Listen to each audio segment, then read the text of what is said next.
رہی بات رکشے والے کی، تو میں اس ٹائم اس سچویشن میں نہیں تھی کہ میں جا کے FIR کٹواتی یا میں اس کو بند کرواتی یا میں دھاوا بولتی. میں خود بے ہوش تھی. نامور خاتون اینکر کی گاڑی حادثے کا شکار کیسے ہوئی؟ حادثے کے بعد گاڑی پر لوگوں نے کیوں حملہ کر دیا؟ سوشل میڈیا پر موت کی خبریں کس نے چلائیں؟ جانیے اس ویڈیو میں. یہ واقعہ ہوا کیسے؟ رحمان، میں کرائم پروگرام کرنے گئی تھی شیخو پورہ اور اکثر میرا آنا جانا رہتا ہے. وہاں سے پروگرام کمپلیٹ کر کے میں واپس لاہور آ رہی تھی کہ GT روڈ کے اوپر یہ حادثہ پیش آ گیا. اکثر اوقات ہم دیکھتے ہیں کہ رف ڈرائیونگ ہوتی ہے اور بہت زیادہ ہوتی ہے چنگچی موٹر سائیکلز کی طرف سے. تو وہ چنگچی والا جو ہے وہ کٹ وغیرہ لگاتا ہوا ایک دم سے GT روڈ پہ آگے آ گیا اور آگے آ کے اس نے بریک لگا کے سواریاں بٹھانی شروع کر دی. ہم بھی سپیڈ میں تھے، آبویسلی GT روڈ پہ سپیڈ نہیں ہوتا ہے انسان. تو وہ بریک لگاتے لگاتے گاڑی جو ہے وہ چنگچی کو ہٹ کر گئی اور الٹ گئی.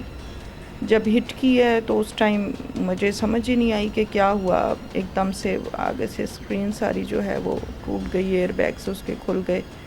الحمدللہ اس سے بچت ہو گئی. واقعے کے بعد ایک سوشل میڈیا پہ کوہرام بھرپا ہو گیا کہ شاید آپ نے اس غریب رکشے والا بیچارہ اس کے اوپر آپ نے دھاوا بول دیا. کچھ ایسے لوگ ہیں جو یہ کہتے ہیں کہ غریب پر دھاوا بول دیا. کچھ ایسے لوگ ہیں جو یہ کہتے ہیں کہ صحافتی ذمہ داریاں سر انجام دیتے ہوئے واپسی پہ حادثے کا شکار ہوئیں.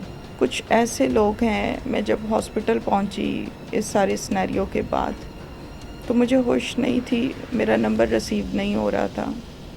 فوراً سے لوگوں نے بریکنگز دینی شروع کر دی کہ شاید تمینہ کی ڈیتھ ہو گئی. کیٹیگری ہے، ہر انسان اپنی ذہنیت اپنی کیٹیگری کے حساب سے بیان دیتا ہے، کام کرتا ہے، اسٹیٹمنٹ دیتا ہے. رہی بات رکشے والے کی، تو میں اس ٹائم اس سچویشن میں نہیں تھی کہ میں جا کے FIR کٹواتی یا میں اس کو بند کرواتی یا میں دھاوا بولتی. میں خود بے ہوش تھی.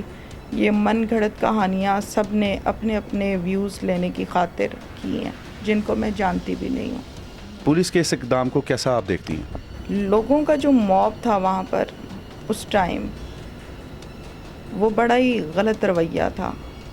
لوگوں کا یہ رویہ تھا کہ یہ موقع ہے، میڈم بے ہوش ہیں، ان کی چیزیں اکٹھی کر لو.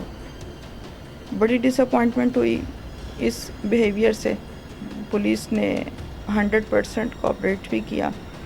ہاسپٹل بھی مجھے وہی لوگ لے کر گئے تھے اور ٹریٹمنٹ بھی میرا انہوں نے ہی کروایا تھا. یہ بھی ہمیں سننے میں ملا کہ آپ نے اپنے والد صاحب کو خود ہی سپورٹ کیا ہے. انہوں نے جب آپ کے بارے میں خبریں سنی تو بڑے آپ دیدہ ہو گئے. میرے والد صاحب انتہائی بہادر انسان ہیں. میں نے ان سے سیکھا ہے کہ معاشرے میں جینا کس طرح ہے. جب میں اس فیلڈ میں آئی تھی تو مجھے شوق تھا کہ اینکرز پتہ نہیں کیسے ہوتے ہیں.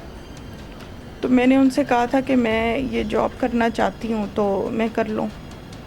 انہوں نے کہا تھا کہ اگر آپ چاہتی ہیں تو آپ کر لیں. تو میں نے کہا لوگ کیا کہیں گے؟